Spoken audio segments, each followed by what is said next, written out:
My name is Ayat Kayat, and this is CMS TV News.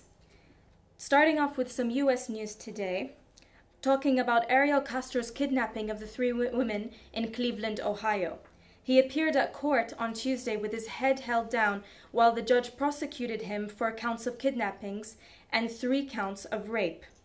The judge, Lauren Moore, ordered Castro held on $8 million bond to $2 million for each of the 3 women and the child born to Amanda Berry before they were freed Monday evening.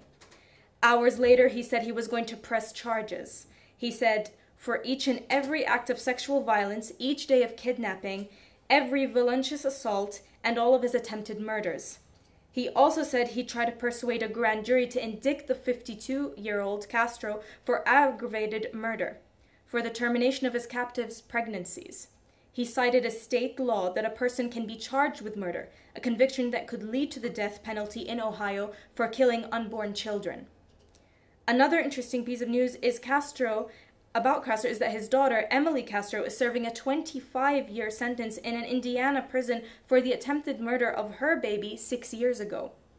A judge found Castro guilty but mentally ill of cutting her 11-month-old daughter 4 times on the neck in April 2007. She also cut her own neck and wrists. Moving on to Jodi Arias news. A day after the jurors found her guilty of first-degree murder, Jodi and her attorneys met with the judge in a closed-door hearing on Thursday. The hearing was sealed and it's unclear what they discussed. But afterwards, officials abruptly announced the cancellation of Thursday's court proceedings and said that the trial would not resume until next week. Such a cancellation got everyone to line up to get seats in the Phoenix courtroom. Moving on to some European news. In France, a newly discovered and often deadly virus related to one that causes the common cold has struck another victim. A man hospitalized in April is infected with the novel coronavirus. The first time this virus was discovered was in the Middle East in Saudi Arabia. The man said he had returned from travel from the United Arab Emirates, which is on the Arabian Peninsula.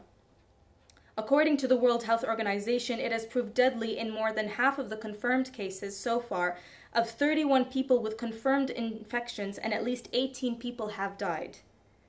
But infectious disease specialists believe that the virus is very difficult to catch. The symptoms are severe and can lead to pneumonia and even kidney failure.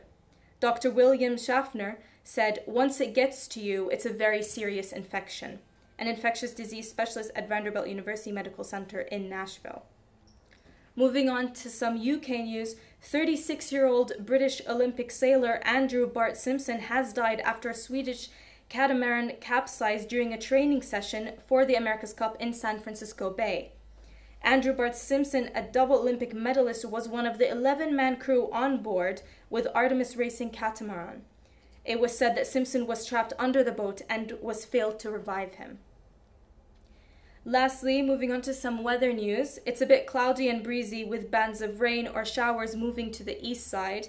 There are some drier and brightly likely too, the best of these in the north and east side, while northern Scotland may see some heavy, slow-moving showers and lighter winds. Thank you for watching. This is CMS TV News. Moving on to some business news from Ragad Bazizi.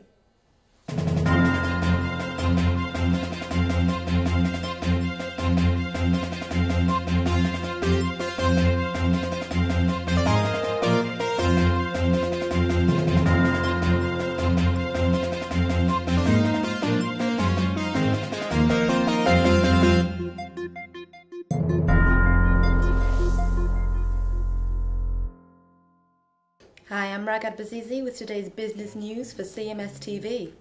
Top stories today. The yen has fallen nearly 25% against the US dollar since November after Japan unveiled a series of aggressive moves to spur growth in its economy. The drop has helped boost exporters' profits and triggered a rally in the country's stock market. The Japanese currency has come close to the 100 yen to the dollar mark in recent days but has been unable to breach that level. Joe Menimbo, senior market analyst at Western Union Business Solutions, said, "A stampede out of safety and brightening US job prospects helped catapult the dollar over the key triple-digit threshold against the yen." In other news, Sony reported its first full-year net profit in 5 years on Thursday and said it expected earnings to grow by a further 16% this year. The Japanese Electronics and Entertainment Group believed this was aided by restructuring efforts and a weaker yen. Net profit for the year ending in March totaled $435 million, a turnaround from its massive loss a year earlier. For the current year, a profit of 50 billion yen is expected.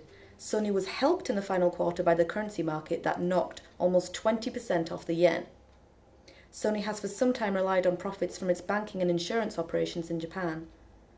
The company has struggled to compete against South Korean and Taiwanese producers. Thank you, I'm Ragad Bazizi for CMS TV with the business news.